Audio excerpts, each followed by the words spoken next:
ಮಗ ಹಿಂಗಾಗಿದ್ದಿಲ್ಲ. ಏನಕ್ಕೆ ಹಿಂಗಾಯ್ತು ಏನು? ಏನಕ್ಕೆ ಹಿಂಗಾಯ್ತು ಅಂತ ಗೊತ್ತಿಲ್ಲ. ಒಟ್ಟಿನಲ್ಲಿ ನಾವು ಬೆಂಗಳೂರಲ್ಲಿ ಕೆಲಸ ಮಾಡ್ತಿದ್ದೆ, ಹೋಟ್ಲಿ ಕೆಲಸ. ಈ ಥರ ಇದೇ ಆಗಿದೆ ಅಂದ್ಬಿಟ್ಟು ನನಗೆ ನೈಟ್ 11 ಗಂಟೆಗೆ ಫೋನ್ ಮಾಡಿದ್ದಾರೆ. ಡೆತ್ ಆಗಿದೆ ಅಂತಲೇ ಆ ಥರ ಹೇಳಿಲ್ಲ. ಇಲ್ಲಿ ಬಂದಮೇಲೆ ನನ್ನ ಮಗ ಈ ಥರ ಡೆತ್ ಆಗಿದೆ ಅಂತ ನಮ್ಗೆ ಗೊತ್ತಾಗಿದೆ. ಸ್ಟೇಷನ್ಗೆ ಹೋದ್ಮೇಲೆ ಅಲ್ಲರೂ ನಮ್ಗೆ ಗೊತ್ತಿರಲಿಲ್ಲ, ಗಾಬರಿ ಮಾಡ್ಕೊತಾರೆ. ನನಗಂತೂ ಏನು ಹೇಳಿರಲಿಲ್ಲ. ತಿರ್ಗಾ ಬಂದು ಹುಡುಗರನ್ನ ಕೇಳಿದ್ದಕ್ಕೆ ಈ ಥರ ಹಿಂಗಾಯಿತು. ತಿರ್ಗಾ ಮಧ್ಯಾಹ್ನ ಗಲಾಟೆ ಮಾಡ್ಕೊಂಡಿದ್ರಂತೆ. ತಿರ್ಗಾ ರಾಜಿ ಮಾಡ್ಕೊತೀನಿ ಅಂದ್ಬಿಟ್ಟು ತಿರ್ಗಾ ಸಾಯಂಕಾಲನೂ ಒಂದು 6 ಗಂಟೆಗೆ ಕರ್ಕೊಂಡೋಗಿದ್ದಾರೆ ನಮ್ಮ ಹುಡುಗನ. ಒಬ್ಬನೇ ಬಾ ಅಂತ ಹೇಳಿದರೆ ಇವನು ಏನು ಒಬ್ಬನೇ ಹೋಗಿದ್ದಾನೆ.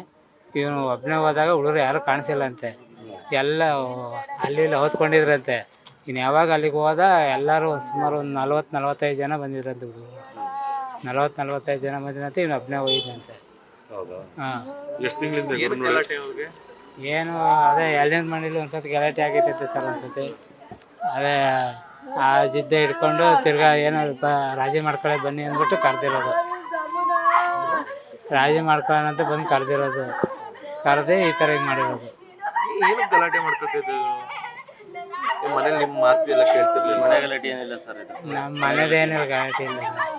ಅವ್ನು ಚಿನ್ನವಣ್ಣ ಸರ್. ಚಿನ್ನವಣ್ಣ ಅವ್ನು ಏನು ಹೇಳ್ತಾನೆ ಹಂಗೆ. ಅವ್ನು ಏನು ಹೇಳ್ತಾನೆ ಹಂಗೆ ಕೇಳ್ತೀನಿ ನಾನು. ಅವನ ಜೊತೆಗೆ ಏನಕ್ಕೆ ಸಂಘ ಒಂದು?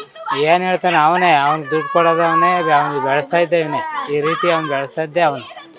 ಏನೋ ಒಂದು ರೌಡಿಸಮ್ ಅವನು. ಹಾಂ, ರೋಡಿಸ್ ಹೆಂಗೆ ಮಾಡ್ತಾನೆ, ಏನು ಮಾಡ್ತಾನೆ ಅವನು ಬೆಳೆಸ್ತಾ ಇರೋದು. ಮೊದಲನೇ ಕಂಪ್ಲೇಂಟ್ ಆಗಿತ್ತಾ? ಹಾಂ, ಆಗಿತ್ತಾ? ಅದನ್ನೇ ಗೊರ್ನಳ್ಳಿ ಹುಡುಗರು ಹೊಡೆದ್ರು ಅಂದ್ರೆ ಕೇಸ್ ಆಗಿತ್ತು. ನಾವು ಹೇಳಿದ್ವಿ ಸರ್, ನನ್ನ ಜೊತೆ ಬಂದ್ಬಿಡು, ನಾವು ಅಡುಗೆ ಮಾಡ್ತೀವಿ, ನಾವು ಬೆಂಗಳೂರಲ್ಲಿ ಬಂದ್ಬಿಡು ನಮ್ಮ ಜೊತೆ ಅಂತ ಕೇಳಿದ್ಕೆ ಅವನು ಬರಲಿಲ್ಲ. ನಾನು ಬರೋಲ್ಲ, ನಾನು ಚಿನ್ನವಣ್ಣನ ಬಿಟ್ಟು ನಾನು ಬರೋಲ್ಲ, ಮದ್ದೂರು ಬಿಟ್ಟು ನಾನು ಬರೋಲ್ಲ ಅಂತ.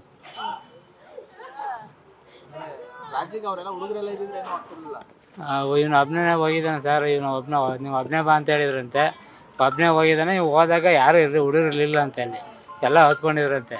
ಹೊತ್ಕೊಂಡಿದ್ದೆ ಯಾವಾಗ ಹೋಗಿ ಜಗಳ ಮಾಡಿ ಕುಸ್ತಿ ಆಯ್ತಾಯ್ತು. ಅವಾಗ ಏನು ಮಾಡಿದ್ರೆ ಒಬ್ಬರು ಬಂದಿದ್ದಾರೆ. ಸುಮಾರು 40-45 ಜನ ಹುಡುಗರು ಇದ್ರಂತೆ. ಆಮೇಲೆ ಇವ್ರು ಫೋನ್ ಮಾಡ್ಕೊಳ್ಳೋದಕ್ಕೆ ಇವ್ರು 3-4 ಜನ ಹುಡುಗರು ಹೋಗಿದ್ದಾರೆ. ಅಷ್ಟೊತ್ತಿಗೆ ಈ ಥರ ಹಿಂಗಾಗಿದೆ. ಮನೇಲಿ ಏನು ದುಡ್ಡು ತಂದು ಹಾಕೋದು ಆ ಥರದ್ದು ಏನಿಲ್ಲ ಸರ್. ಹಿಂಗೆ ಓಡಾಡ್ಕೊಂಡಿರೋದು ಹಿಂಗೆ? ಅವನು ಹೆಂಗೆ ಹೇಳ್ತಾನೆ ಹಂಗೆ. ನಮ್ಮ ಮಾತೇ ಕೇಳ್ತಿರಲ್ಲ. ಚಿನ್ನವಣ್ಣ ಅವ್ನು ಹೆಂಗೆ ಹೇಳ್ತಾನೆ ಹಂಗೆ. ನಮ್ಮ ಅಣ್ಣ ಚಿನ್ನು, ನಮ್ಮ ಅಣ್ಣ ಅಂದ್ಕೊಂಡು ಕಷ್ಟಪಟ್ಟು ಓದಿಸ್ಬೇಕು ಅಂತೆಲ್ಲ ಅನ್ಕೊಂಡಿದ್ರಿ? ಎಲ್ಲ ಮಾಡಿದ್ವಿ ಸರ್. ಪ್ಯಾರಾಮೆಡಿಕಲ್ ಎಲ್ಲ ಮಾಡಿಸಿದ್ವಿ ಅವ್ನಿಗೆ. ಯಾವುದು ಓದೋಕ್ಕೂ ಬಿಡಲಿಲ್ಲ ಅವನು. ಈ ಥರ ಸವಾಸ್ ದೋಷ. ಹಾಂ, ನಮ್ಮ ಚಿನ್ನು ಹೆಂಗೆ ಹೇಳ್ತಾನೆ ಹಂಗೆ ಆಯ್ತು. ಇವರೆಲ್ಲ ಹೆಂಗ್ ಪರಿಚಯ ಇರ್ತಾರೆ ಚಿನ್ನು ಅನ್ನೋರೆಲ್ಲ? ಅವಾಗಿಂದ ಪರಿಚಯ ಸರ್. ಕಾಲೇಜ್ಗೆ ಹೋಗ್ಬೇಕಾದ್ರೆ ಮಧುರೆಲ್ಲ ಓದ್ತಾರೆ. ಇವ್ರು ಭಟ್ರ ಕೆಲಸ ಮಾಡ್ಕೊಂಡು ಮದ್ದೂರಲ್ಲಿ ಕೆಲಸ ಮಾಡ್ಕೊ ಹೋಗ್ಬೇಕಾದ್ರೆ ಇಲ್ಲೇ ಓದ್ಕೊಂಡು ಇಲ್ಲೇ ಇರ್ಬೇಕಾದ್ರೆ. ಮೂಲ ಎಲ್ಲಿ ಅವರು? ನಾವು ನಾಮಂಗಲ ತಾಲೂಕು ತೆಂಗಿನ ಭಾಗ. ನಾಮಂಗಲ ತಾಲೂಕು ತೆಂಗಿನ ಭಾಗ ಅಂದ್ಬಿಟ್ಟು ಅಲ್ಲಿರೋದು ನಾವು. ಅಂದರೆ ವಾಸ ಆಗಿರೋದು ನಾವು ಮದ್ದೂರಲ್ಲಿ. ಆರು ಒಂದು 20 ವರ್ಷದಿಂದ ಇಲ್ಲೇ ಇದೆ. ಹಾಂ, ಮದ್ದೂರಲ್ಲಿ. ಇನ್ನೊಬ್ಬ ಮಗ ಒಂದು ಹೇಳ್ತಿರ್ಲಿಲ್ವಾ? ಅಣ್ಣನ್ಗೆ ಬುದ್ಧಿ ಹೇಳ್ತಿರ್ಲಿಲ್ವಾ ನಿಮ್ಮ? ಇಲ್ಲ ಸರ್, ಅವನೇ ಚಿಕ್ಕ ಹುಡುಗ ಸರ್. ಅವನು ಪೇಷಂಟ್ ಸರ್. ಅವನ ಕಿಡ್ನಿ ಆಪ್ರೇಷನ್ ಆಗಿದೆ. ಫುಲ್ ಎಲ್ಲ ಇವನ ಮೇಲೆ ನಾವು ಭವಿಷ್ಯ ಇಟ್ಕೊಂಡಿದ್ದು. ಏನು ಮುಂದಕ್ಕೆ ಈಗ ಆಡ್ತಾನಲ್ಲ, ಮುಂದಕ್ಕೆ ಇನ್ನೂ 20 ವರ್ಷ ಅಲ್ವಾ.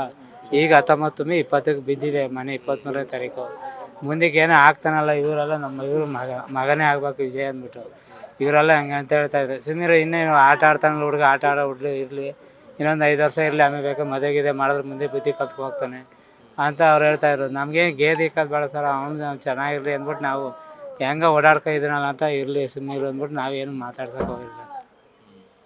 ಸರಿ ಆಗಲಿಲ್ಲ ಅವನು. ಸರಿ ಆಗಿಲ್ಲ.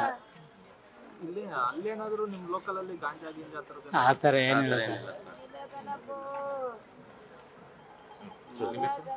ನಮ್ಮ ಹೆಸರು ಶಿವಲಿಂಗ ಅಂದ್ಬಿಟ್ಟು.